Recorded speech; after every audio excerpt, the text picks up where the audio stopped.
Assalamualaikum warahmatullahi wabarakatuh. Sahabat-sahabat, ini ada pertanyaan. Apakah ada hak waris bagi istri yang menjadi otak pembunuhan suaminya? Jadi, untuk menjawab pertanyaan ini, yang pertama sekali kita lakukan adalah merumuskan pertanyaan yuridis dari duduk perkaranya. Kalau kita cermati pertanyaan ini, maka yang menjadi persoalan yuridis adalah apakah ahli waris yang membunuh pewaris mengakibatkan terhalang untuk ditetapkan atau dikategorikan sebagai ahli waris. Mengenai faktor-faktor atau sebab-sebab seseorang terhalang menjadi ahli waris, kalau seandainya perkawinannya dilangsungkan menurut syariat Islam, maka yang menjadi pedoman bagi kita adalah pasal 173 kompilasi hukum Islam. Dalam ketentuan ini dinyatakan bahwa seseorang terhalang menjadi ahli waris apabila dengan putusan pengadilan yang berkekuatan hukum tetap dihukum karena dipersalahkan membunuh, mencoba membunuh, atau menganiaya berat si pewaris. Oleh karena itu, berdasarkan pasal 173 ini, maka sangat jelas dan tegas ahli waris yang terlibat dalam perbuatan pembunuhan terhadap pewaris ini mengakibatkan terhalang secara hukum untuk disebut sebagai ahli waris dan untuk ditetapkan sebagai pihak yang berhak menerima harta warisan. Tetapi harap diingat, pasal 173 kompilasi hukum Islam menentukan syarat adalah didasarkan oleh putusan pengadilan pidana yang telah berkekuatan hukum tetap. Jadi dasarnya bukan katanya, isu dan lain sebagainya, melainkan putusan pengadilan yang telah berkekuatan hukum tetap. Kalau pasal 173 kompilasi hukum Islam ini kita hubungkan dengan pasal 171 huruf C, maka meskipun ahli waris tersebut memiliki hubungan darah atau hubungan perkawinan dengan si pewaris dan juga beragama Islam, tetapi dengan sebab adanya faktor penghalang, ya dalam kasus ini seorang istri yang membunuh suaminya, maka sekali lagi dikatakan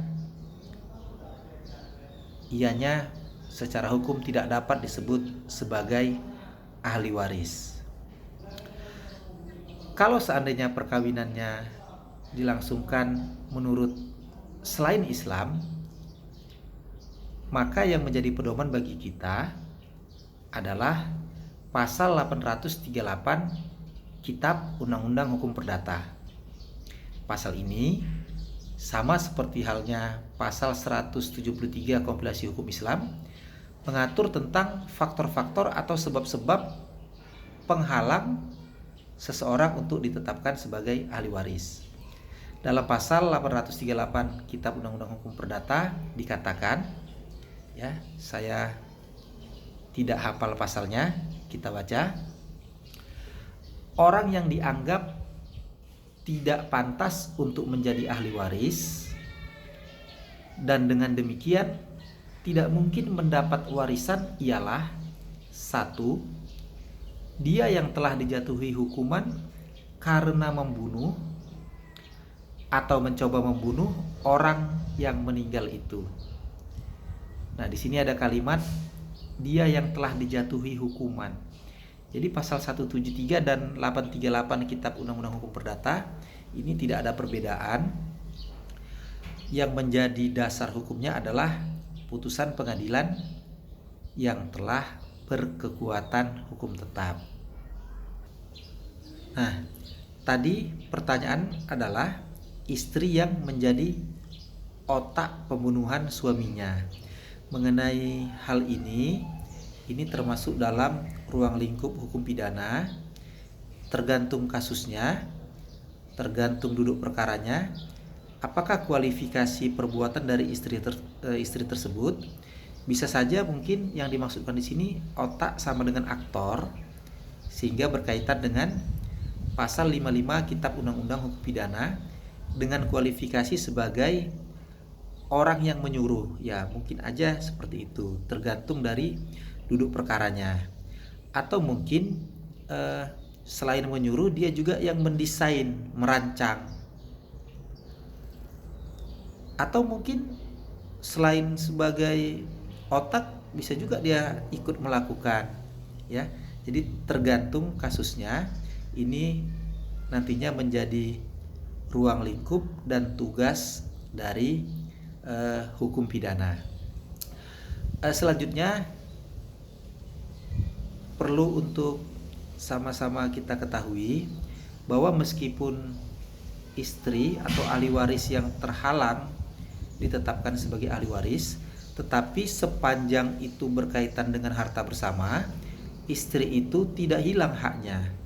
Ya, pasal 35 Undang-Undang Nomor 1 Tahun 1974 menyatakan dengan tegas, harta yang diperoleh selama dalam perkawinan ini menjadi harta bersama. Jadi sepanjang harta bersama ini berlaku hukum 50-50, setengah bagian suami, setengah bagian istri. Nah, istri yang terlibat dalam pembunuhan suaminya hilang haknya untuk mendapatkan hak waris, tetapi tidak hilang haknya untuk mendapatkan bagian dari harta bersama dalam perkawinan yang dikenal dengan istilah gonogini. Apabila sahabat-sahabat ada yang kurang jelas, kita dapat berdiskusi di kolom komentar. Demikian, semoga bermanfaat. Terima kasih. Assalamualaikum warahmatullahi wabarakatuh.